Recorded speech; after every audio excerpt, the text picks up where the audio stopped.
Yu-Gi-Oh! Is iconically known as being one of very few card games without a mana system. Magic has lands, Pokemon has energy, One Piece is Dawn, etc., etc.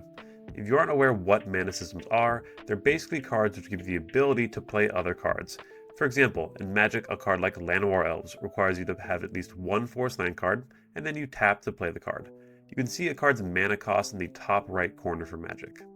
If you don't have enough mana to play a card, you'll have to wait until a later turn in the game when you do have enough mana.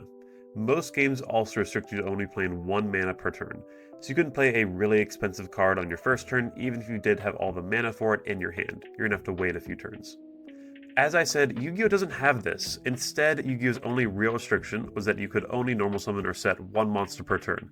That worked really well for the first 10-ish years of Yu-Gi-Oh!, but now some 25 years later in the game, and it's become really fast. Without any mana system to slow the game down, the pace of the game turns into these combo fests where you can expect to activate between 15 or even 25 cards per turn, depending on the deck you're playing. This doesn't make the game bad, but it is definitely a sharp contrast to the other games out there, where you usually have to wait at least 3 turns of drawing cards, playing lands, and then you start making pushes to win the game. But there was a time in which Yu-Gi-Oh! Did have a mana system, way back in the 5Ds era of the game. Back in the Yu-Gi-Oh! 5Ds anime, we were introduced to the idea of duel runners, motorcycles that were equipped with a duel disc strapped onto them. This was to allow you to play turbo duels. Turbo duels are just normal Yu-Gi-Oh! Games, but you're playing them while strapped to a motorcycle going 50 miles an hour. Totally safe. In Turbo Duels, you'll play the game as you normally would, except your spell cards require you to pay speed counters in order to use them. An example would be Speed Spell Wheelie Breaker. It costs 8 speed counters and it's to destroy all monsters on your opponent's side of the field. Other speed spells like Speed Spell Battle Tune didn't require you to pay speed counters to play it, but you needed to have at least 2 speed counters to activate it. Pretty much all these stronger speed spells require you to give up speed counters, and the weaker ones just need you to have so many speed counters to play them. You gain speed counters during each player's standby phase, meaning both players will get 1 speed counter every single turn, but can have no more than 12 speed counters total. For any Magic fans out there, you might see some comparisons between speed counters and turbo dueling and the new max speed mechanic from Aether Drift. A key part of Turbo Duels is that you would activate the Speed World spell card from outside of your deck at the beginning of the duel. There are actually 2 different Speed World cards, the normal Speed World and then Speed World 2. The key difference between the two is that Speed World 2 was introduced in the 2010 Yu-Gi-Oh! 5Ds game Reverse of Arcadia. This version of Speed World allowed you to spend speed counters to activate special effects. Even if you didn't have any spell cards in your hand that you needed speed counters for, you could still take advantage of them. From my understanding, the original Speed World only gave you speed counters and then you also lost speed counters when you took battle damage. Speed World 2 was definitely a nice upgrade as it allowed you to do something with your counters if you had no spells in your hand.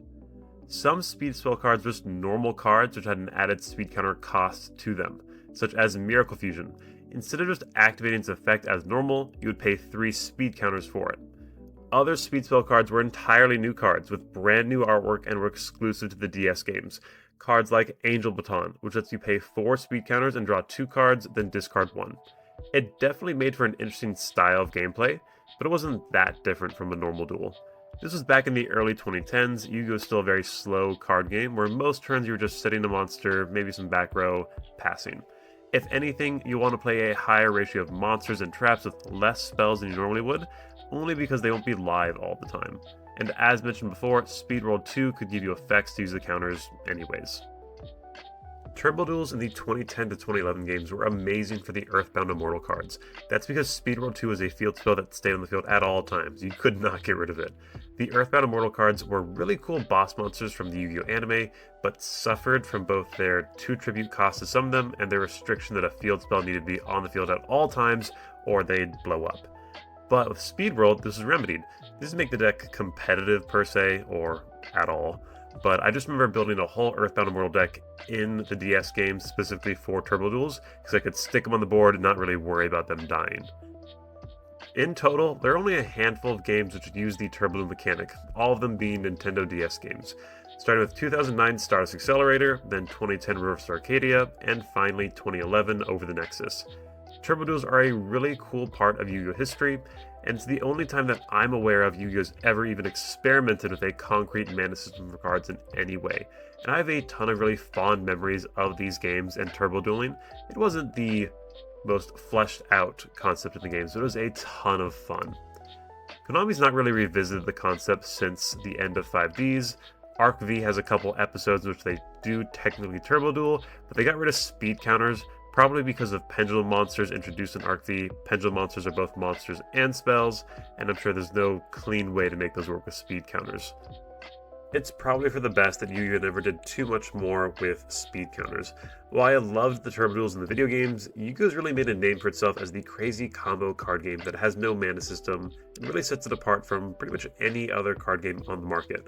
I do think it'd be really cool if they designed a whole archetype of cards around the concept of speed counters though. There's been a handful of cards printed that refer to turbo duels, or even use quote-unquote speed counters, kind of. Cards like Synchro World and On Your Market Set Duel both use signal counters. On Your Market Set Duel gives you more signal counters during each of your standby phases, just like in the video games. I'm really confused why they didn't just call them speed counters though. There isn't any other card in the game which uses speed counters, and these signal counters are on cards that have direct references to turbo duels. It may have been as a way to keep the cards distinct from speed duels, an alternative way to play Yu-Gi-Oh! With a different card pool that Konami made for a few years before stopping production on. Overall, there's a lot of really untapped potential for speed counters and turbo duels in Yu-Gi-Oh! I think an entire archetype designed around characters' cards from Yu-Gi-Oh! 5Ds, very similar to the gold sarcophagus cards for Yu-Gi's Ace Monsters, would be a really cool way to kind of take those turbo duel and speed counter ideas and make it into a fleshed out, semi-competitive archetype. Before I wrap things up, I want to go on a brief tangent regarding the 3 games that contain turbo dueling: Stardust Acceleration, Reverse of Arcadia, and Over the Nexus. All of them are DS games that are so much fun to play. I pulled up my old games while making this video, and I had a blast. They basically just follow the plot of the anime with a fanfiction style self-insertion of your own character, but you get to play with old Yu-Gi-Oh cards, an old ban list, and the mini games, even racing against other characters, is just so much fun. I spent hours playing these games when I was a kid, and I probably will go back and play these for a few more hours now that I'm revisiting them. You can get Reverse of Arcadia for about $25 on eBay. Over the Nexus is around $60 to $80 depending on how good of a deal you can get, but the games aren't super expensive, they're not that cheap either. If you want them sealed in box, you're going to be paying a pretty penny for them, but you can get them pretty cheap otherwise. It's a lot of fun to revisit these games, and I highly recommend you check them out if you're a fan of old Yu-Gi-Oh! And don't mind spending a couple bucks on a kind of meh game. Don't expect AAA when you're going into this. It's a Yu-Gi-Oh! Game from 2009, 2010, 2011. You're going to get what you pay for. But either way, thank you so much for watching. I hope you enjoyed learning about Yu-Gi-Oh's weird mana system, and if you could leave a comment, like, subscribe, blah, blah, blah. Really appreciate it. Have a good one.